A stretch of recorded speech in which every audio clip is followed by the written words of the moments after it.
Salam jumpa Warta People. Kembali lagi di program kita Warta Bicara. Kali ini malam ini tepatnya kita bersama dengan salah satu tokoh di Kalimantan Tengah yang sangat luar biasa. Dia juga pendiri salah satu gerakan Dayak, Bapak Jansen Binti. Apa kabar, Pak? Baik. Sibuk apa, Pak, akhir-akhir ini, Pak? Ya biasalah, kita memang mesti punya kesibukan dalam rangka bekerja, mengabdi lah. Di samping itu juga kegiatan-kegiatan sosial gitu, di organisasi, baik itu Dewan Adat, juga di Kerdayak, dan juga himpunan putra-putri keluarga Angkatan Darat. Baik. Kita mau nanya sedikit nih, Pak. Ya, Pak. Mengenai Gerdayak, Pak. Ya. Itu Gerdayak itu Bapak yang mendirikan ya, Pak? Iya. Itu tahun berapa, Pak? Dan kapan berdirinya? Ya, jadi saya ceritakan sedikit sejarah ya. Ketika saya dulu adalah berkecimpung di organisasi Forum Komunikasi Putra Putri Purnawirawan ABRI dan Pemuda Pancamarga.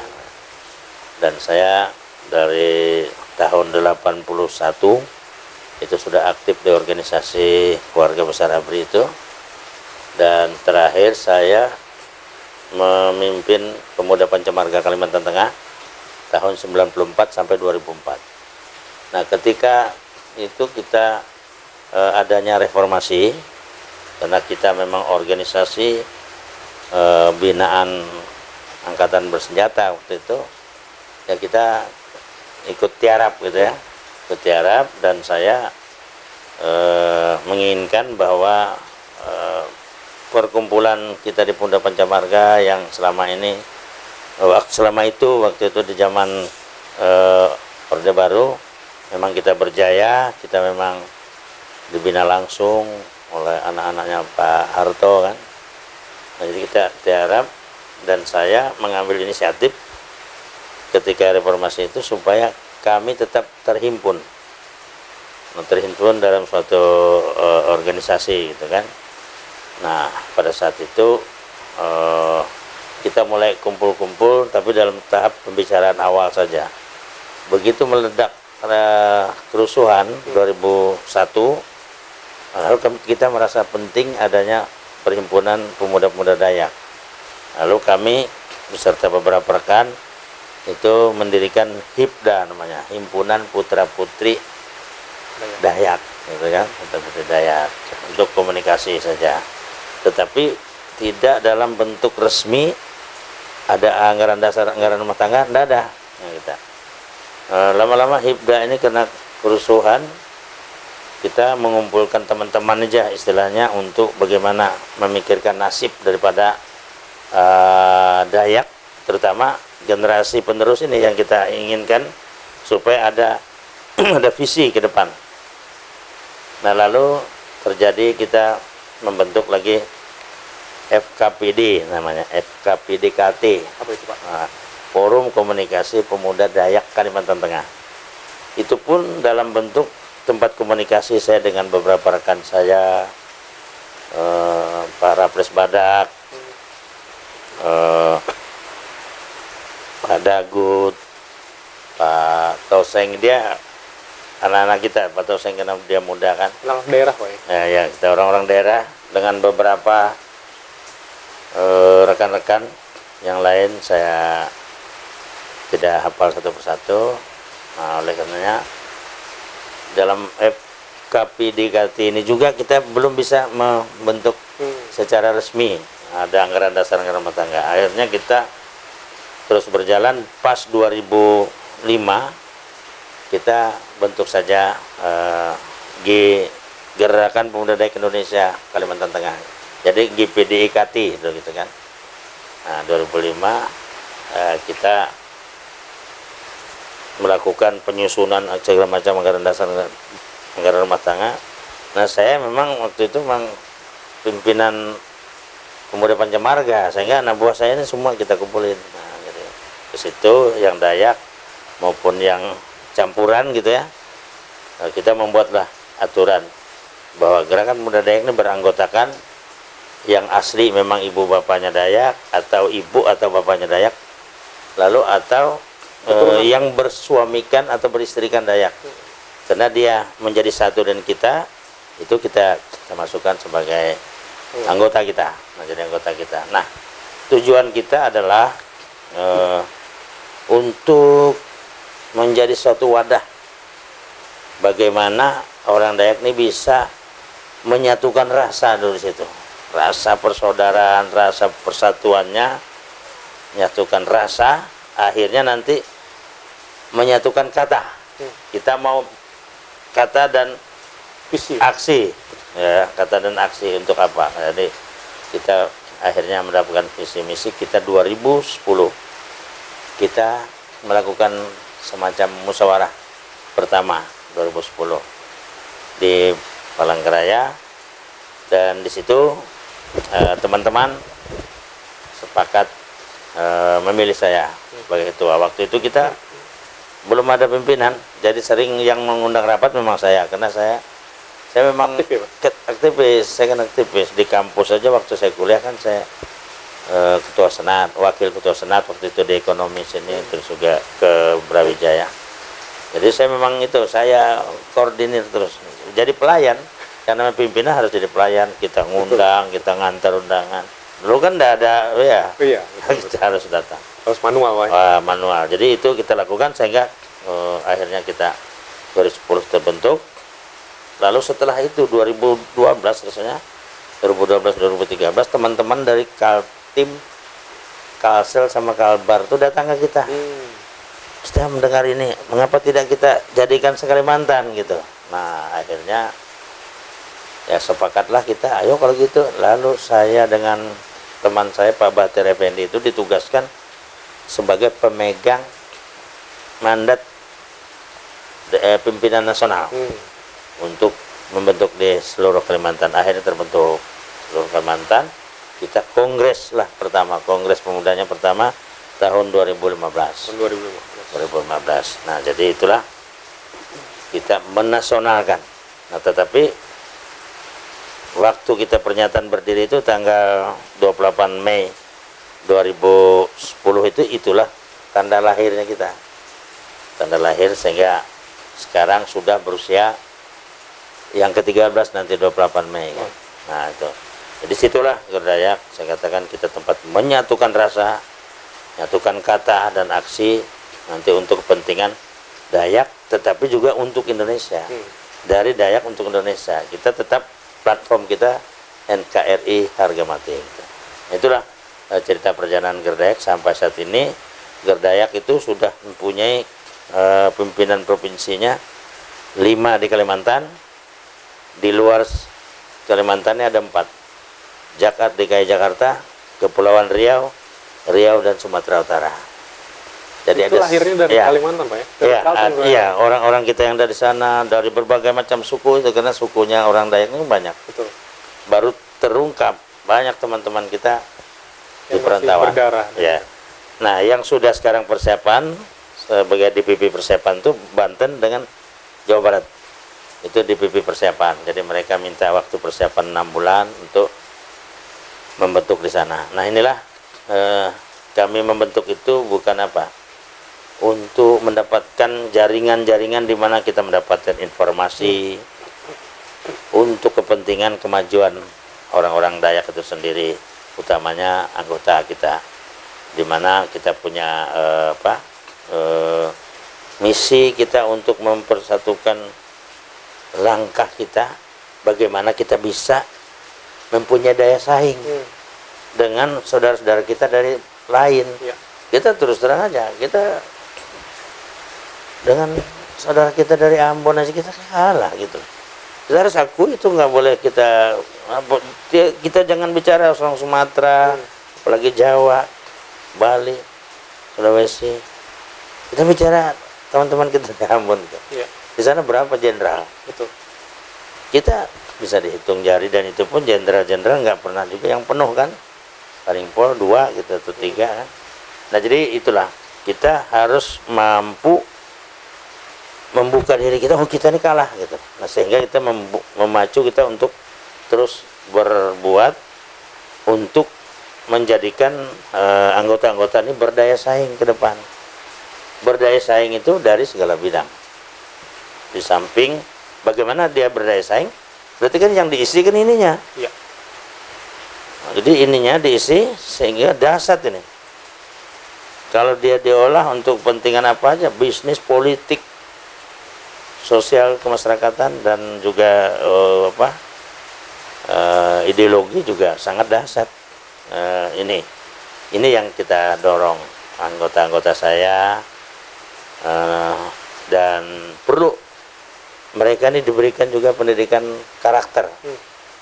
Kita bangun karakternya itu supaya menjadi orang yang mempunyai kesiapan menghadapi masalah, jadi kesamaptaan baik rohani dan jasmaninya untuk menghadapi segala sesuatu. Jadi tangguh gitu, kita ingin jadikan gitu. Kita kan dikit nih, orang Dayak nih dikit, tetapi kalau dia tangguh, dia akan muncul nanti, bisa menjadi orang-orang yang bisa berkontribusi baik kepada bangsa dan negara ini. Seperti ya kami di Dayak ini, ya kita harus akui, kita angkat topi dengan keluarga Bapak Gubernur, keluarganya Pak Teres Narang, ya, yang sudah mulai berkontribusi lah kepada Kalteng, meskipun dalam tanda kutip dengan sisi masing-masing. Keluarganya Pak Gubernur kan Pak Haji Rashid, Betul. itu kan kampion bisnis yang diakui, disegani di Indonesia. Betul. Wah, ini kan berarti kan kita harus pelihara ini, harus kita kawal dengan orang-orang yang mempunyai daya saing. Apakah di politik dia harus mempunyai daya saing, jangan datang menjadi 5D kan. Betul. Nah, jadi dia nggak ada gunanya. Dia harus bisa berdaya saing, harus mampu muncul di ILC, harus mampu di sana mengeluarkan dia punya pendapat, pandangan gimana untuk memajukan Kalteng ini, gimana untuk memajukan Dayak nih, gimana, gitu maksud kita. Iya, iya. Nah, teman-teman itu di sana. Jadi Gerdayak itu di samping memang adanya masalah yang dihadapi oleh masyarakat kami ini adalah persoalan-persoalan agraria, persoalan lahan, sengketa dengan korporat dan lain sebagainya. Ini menjadi PR kami yang tidak habis-habisnya, yang mesti juga Gerdayak harus masuk, ikut berkontribusi bagaimana menyelesaikan. Nah, sehingga terjadi apakah itu win-win solution atau semua pihak sama-sama maju, dan masyarakat Dayak ini jangan sampai mereka terjolimi, terkriminalisasikan gitu. Jadi itu yang kita inginkan, adanya organisasi kita berada di seluruh ini, bahkan di Kalimantan ini sudah sampai tingkat kabupaten untuk Kalimantan. Kalau Kalteng sampai tingkat kecamatan semua ada. Gerdayak. Ada Gerdayak. Nah, kita punya jaringan. Jadi intinya kita juga ingin mempertahankan adat istiadat kita yang positif untuk kepentingan bangsa dan negara. Kearifan lokal kita, misal kita punya adat, kalau ada persoalan damai ujungnya, itu kita punya itu. Nah, makanya di Dayak itu nggak ada menghukum orang masuk penjara. Hukumnya denda, damai. Habis dia berdenda, damai. Kecil dia nggak mau, diusir. Nah, itu Dayak. Dayak tidak ada menghukum secara badan. Dia menghukum orang itu secara kehormatan seseorang. Kalau dia memang terhormat, dia akan membayar denda, misalnya kan, kalau dia bersalah. Ya. Jadi situlah Dayak. Ingin kita pertahankan aturan main itu, seperti hukum adat kita ini kan ada 96 pasal. Itu hasil rapat damai Tumbangan yang dilakukan oleh para pendahulu kita tahun 1894. Nah, itu sudah sangat berkontribusi kepada kelangsungan bangsa kita, terutama orang Dayak. Dulu sebelum 1894 kita saling bunuh. Pokoknya antara satu suku atau aliran sungai yang lain selalu serang menyerang. Jadi tidak ada habis-habisnya, tetapi kesadaran itu datang setelah orang-orang kita bersekolah. Nah, akhirnya kesadaran itu datang. Itu sekilas, tapi mungkin kalau lebih jauh lagi tentang Gerdayak bisa waktu yang lebih ini panjang itu. Kalau ini kan kita mungkin mungkin agak santai, yang lain-lain mungkin yang memang in ataupun sedang menghangat saat ini, ya itulah saya kira ingin saya bisa berikan untuk bangsa Dayak ini gitu kan, untuk kita semua lah gitu. Sebenarnya ada beberapa pertanyaan Pak yang kita dapat dari teman-teman di media sosial juga mengenai apa sih pemuda, bagaimana gerakan pemuda Dayak tuh untuk bisa memperjuangkan hak masyarakat Dayak sendiri. Nah itulah yang saya katakan tadi, bahwa kita memang ingin masuk, ada di tengah-tengah kesulitan mereka. Makanya di dalam Gerdayak itu ada berbagai divisi. Pertama divisi humas dan penerangan ya. Lalu kedua divisi hukum dan advokasi. Jadi kita ingin supaya organisasi kita ini bermanfaat, sehingga ada kalau perlu mereka masalah mereka untuk diketahui orang banyak bisa mendapat perhatian, ada divisi penerangan dan humas kita. Terus ada advokasi, kita sudah punya biro hukum, punya divisi hukum. Tugasnya apa ya? Dalam tugas mereka untuk membantu teman-teman kita ini kan orang-orang Dayak ini rata-rata kan tidak mampu. Mereka kita turunkan dengan swadaya kami, dan terkadang juga ada simpati-simpati dari teman-teman yang berpunya untuk menurunkan mereka ini, sehingga mereka bisa berkontribusi lah untuk dapat memberikan pembelaan kepada masyarakat adat Dayak itu. Siap. Itu bagaimana peran kontribusi gerakan Gerdayak sendiri Pak di Indonesia, di Kalimantan Tengah untuk memajukan daerahnya sendiri?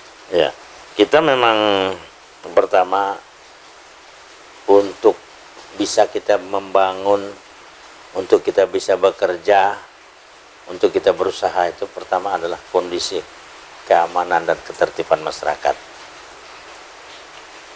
Kami sangat mempunyai program itu khusus memberikan ruang untuk membantu menciptakan kondisi Kamtipmas yang kondusif, sehingga pembangunan berjalan lancar, sekolah bisa jalan lancar, aktivitas ekonomi lancar. Jadi itu yang kami lakukan, sehingga kami ada program pelatihan untuk mempersiapkan anak-anak kita tuh sebagai kader bela negara, apakah dalam Kamtipmas, dalam hal-hal lain, termasuk untuk pertahanan negara gitu.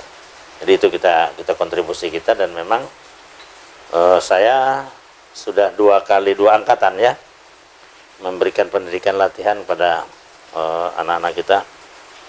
Ini begitu selesai pendidikan, separuh itu sudah langsung dapat pekerjaan. Karena dia sudah beda kan, beda dari teman-teman yang lain. Dulu mungkin nggak disiplin, dia sudah disiplin, dia bisa punya cita-cita, bisa berencana, bisa atur waktu dan lain sebagainya. Mindset sudah berubah. Iya. Yang terakhir ini kami kan mendidik 102 anggota. Mendidik begitu sudah selesai, langsung sekitar 50 personil sudah dipesan langsung masuk perusahaan. Masuk ke perusahaan. Jadi itu meskipun kami tetap merasa itu belum puas, kami ingin semua pemuda-pemuda Dayak ini dia ada sumber atau dia menciptakan sumber penghasilan. Jadi kami tetap belum puas, dan itu tetap kami didik teman-teman ini, anggota-anggota anak-anak kami ini, untuk dia bisa mempunyai karakter yang handal untuk menghadapi kehidupan ke depan. Siap. Baik. Untuk Gerdayak sendiri Pak, apakah sudah berkolaborasi dengan pemerintah atau lembaga lainnya untuk memajukan daerah Kalteng sendiri? Oh sudah. Jadi kita dengan pemerintah daerah, kita dulu waktu dicanangkan food estate, kita ikut pelatihan tenaga untuk penyuluh petani ya. Kita ikutkan, kita diminta ambil bagian melalui Korem waktu itu.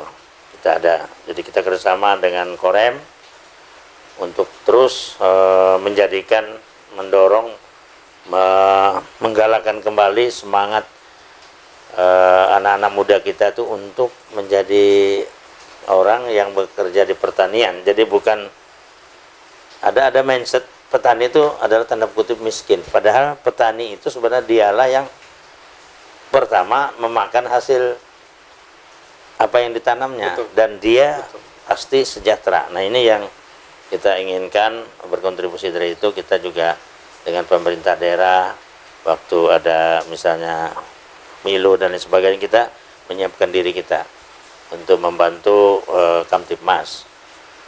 Dan lain-lainnya memang saya sedang merancang, ini adalah teman-teman anak-anak kami ini nanti untuk dibentuk semacam tim SAR ya, untuk berkontribusi kepada masyarakat. Di samping kegiatan-kegiatan ekstrakurikuler lainnya, kita ada menembak ya, juga kita ada drum band yang dia tempat anak-anak kita itu untuk melatih mental dan disiplinnya di sana gitu. Ya. Biar bikin anggotanya lebih kreatif juga Pak ya. Iya, mungkin harus gitu. Harapannya Pak untuk Gerdayak sendiri Pak, Ya. seperti apa untuk kedepannya Pak? Saya berharap Gerdayak ke depan keberadaannya itu membuat masyarakat itu merasa aman gitu. Bukan menjadi takut. Gerdayak meskipun dia dengan atribut Betul. seperti milisi atau paramiliter, tetapi atribut itu adalah untuk sebagai ciri khas saja, dan mereka untuk kebanggaan bahwa mereka sudah pernah menempuh pendidikan dan latihan kedisiplinan, dan juga kita memilih seragam itu untuk menimbulkan gairah semangat, dan juga seragam itu untuk mempersatukan kita. Jadi kita berharap seluruh anggota Gerdayak ini dia mempersiapkan diri untuk ke depan, harus persiapkan diri. Saya juga tidak menutup kemungkinan banyak anggota Gerdayak yang ingin jadi caleg, ingin jadi kepala daerah, wakil daerah, ke politik. Silakan, saya senang melihat banyak juga anak muda yang mencalonkan diri atau mencoba-coba untuk jadi kepala daerah dan lain sebagainya. Saya senang, berarti ada minat dulu. Segala sesuatu itu bermula dari mimpi, tetapi mimpi itu harus didrive secara cerdas, jenius. Dan apabila generasi muda kita itu untuk maju, harus betul-betul mempunyai persiapan. Betul. Nah, karena saya melihat bahwa orang-orang yang maju tanpa persiapan akan turun tanpa kehormatan. Jadi persiapan yang saya maksudkan pertama adalah sikap mental. Ya. Jangan sampai nanti misalnya dia untuk merebut ini ya, merebut pemilih misalkan dengan menyumbang ke panti sosial, menyumbang ke masjid, ke gereja, ke pura, ke balai bahasa dan sebagainya. Wah, jadi dermawan ketika ingin mencari suara ya.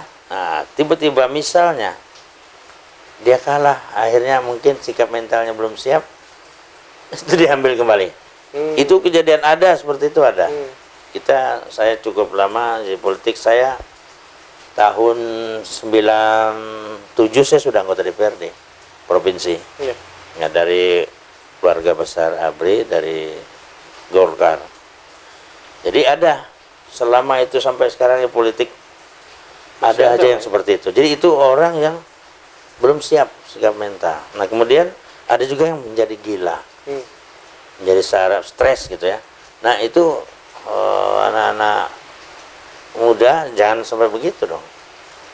Kalau dia berjuang dengan mungkin menjadi dermawan, itu tidak ada masalah menurut saya. Itu kan upaya-upaya, itu merupakan kos politik, bukan money politik. Kos politik itu memang harus ada. Nah, dan di samping itu lagi, di samping dia yang saya katakan persiapan itu sikap mental, kedua dia harus juga tahu rule of the game dari politik itu gimana, dia harus pelajari, jangan sampai dia nggak ngerti aturan-aturan main sehingga nanti dia ketinggalan.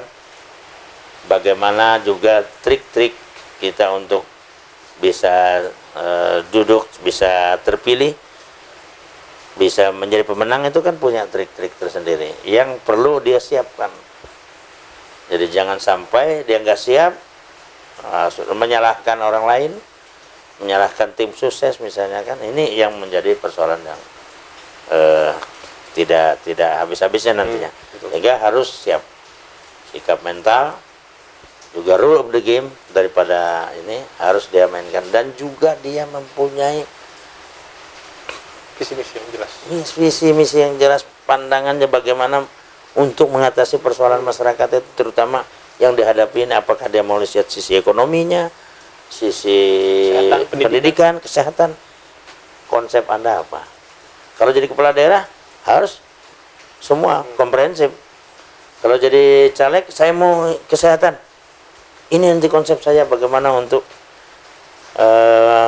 berobat atau bisa pemanfaatan BPJS dan lain sebagainya, itu sudah lancar.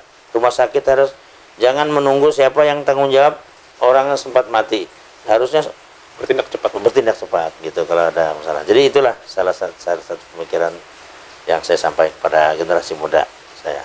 Untuk pandangan sedikit Pak mengenai politik tahun 2024 nanti itu seperti apa Pak? Kalau misal Bapak melihat dari mata Bapak sendiri. Ya. Ya, tahun 2024 dinamis lah saya kira ya, cukup dinamis.